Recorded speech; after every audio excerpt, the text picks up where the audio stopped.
Hey everyone, welcome back to Pause Mode. Racing games were never in short supply for the Dreamcast, especially since the first three games alphabetically are all racers. So developers had to do something unique to make their product stand out.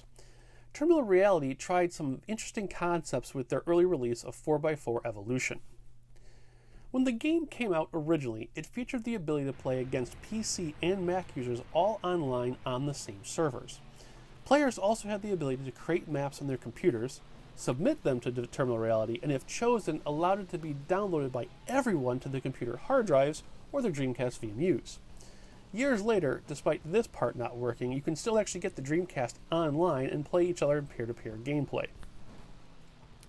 Back to the single-player campaign, the game's main selling point is that it allowed the ability to free roam, encouraging the player to leave the track at any time to figure out shortcuts to checkpoint goals. These shortcuts can be as simple as driving over a hill or having to jump onto a boat and then bounce off to the other side. Gamers could quick race or choose to do career challenges. These later offerings would reward them with in-game currency to buy new vehicles and parts. Real-world manufacturers are represented in the game, including Chevrolet, Nissan, Toyota, and more.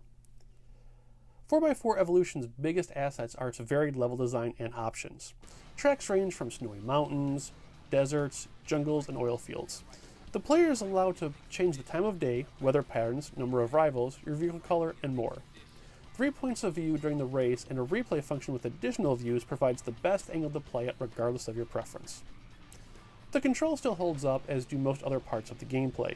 In fact, the game only has one real flaw, and that is its regretful deluge of glitches.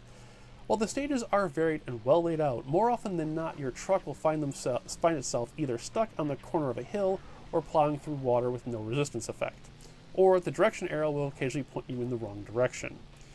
While in no way a true deal breaker, it can get very annoying, especially when leading the pack. As a dated racing game in a modern world, 4x4 still has some mileage left on it. Sure, the graphics haven't aged well and the music is forgettable, but the game's parts purchasing and shortcut discovery elements actually do add a decent amount of strategy you normally wouldn't find in this category.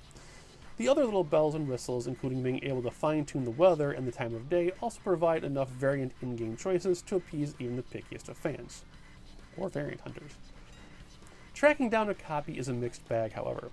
The game can be had for less than a cup of Starbucks coffee more often than not.